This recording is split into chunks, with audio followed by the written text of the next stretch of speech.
Why is rape treated only as a women's issue? Why should only women politicians stand up and march against rape? And is this incident going to be enough to bring a systemic change? Joining us to talk about all of these issues is Delhi's Chief Minister Sheila Dikshit. It's a painful time, I think, for many of us to hear the horror and the brutality of what has happened to this young 23-year-old woman who's presently fighting for her life in a hospital in Delhi.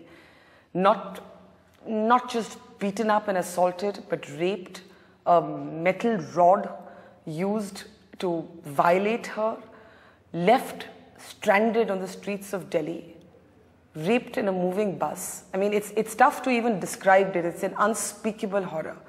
And our city today, the capital of India, is being called the rape capital of India. You're the Chief Minister of Delhi, and this is the city you preside over, now described as the rape capital of India, while a young girl fights for her life.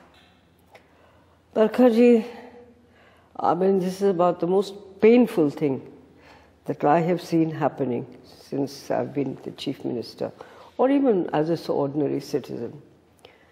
The last time which a public rape like this took place was in 2002, opposite the Maulana Azad Medical College. You know, the Mamsi rape case, yes. That was shocking enough because it also took place in the daytime. But after that, things sort of subsided and all. But this has touched the pinnacle of cruelty, the pinnacle of insensitivity, both by the police and by society per se. You know, when you see a thing like that happening, there are people in this society, 4 or 5 of them, who are so sick that they can do something like this. And the horrifying way this girl was treated, as you have just said. Now, it has been upsetting for everybody.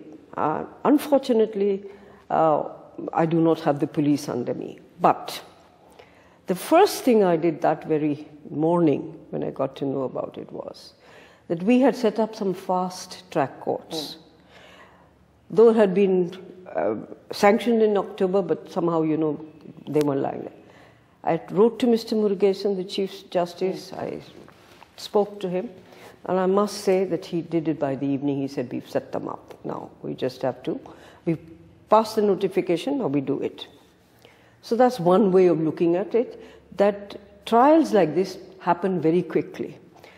But the demand really is, which you have also said, is that there should be more stringent and much more of a severer punishment than there is today. Would you want to see a death penalty for rapists? You know, for this, I would not like to say any kind of, but I'll tell you.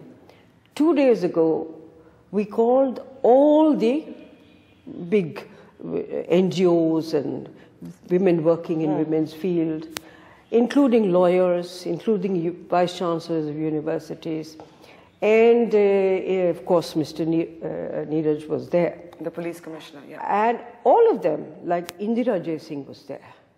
We have requested her, please give us a draft of the kind of bill that you made for the household, the children's something it was. Can you do it quickly? Take on whoever else you want to.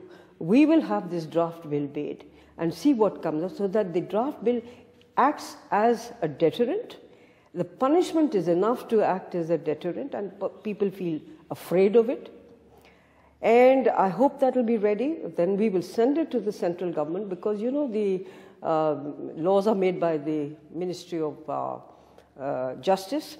So we'll do that. Personally, what do you feel? Personally, at an emotional level, when something like this happens, you know, you hear people saying, castrate the men, hang them, publicly stone them. It triggers a very atavistic sort of response. We even, and it's natural, it's an emotional response. But when we step back and we look sanely, there are others who've expressed concern that if there is a death penalty for rapists, perhaps the women being assaulted will be left, will be killed. Will be killed. No, Barkha, if you ask me personally, if you ask me, I'd go with you and say yes, death, punishment, flogging, do what you like, to shame the person and to shame others and prevent them from doing something like this. But when I look at when I spoke to the Minister Justice and all these other people also, they said, look, many people think, and I also wonder, that hanging to death is something that you take for murder. Has murder stopped? Yeah. When you come down to a little more, less emotional level. So therefore, but it has to be something that you have to be publicly ostracized for it and punished. The punishment should be Barkha, because I'll tell you, it's somebody amongst in our society who's doing it.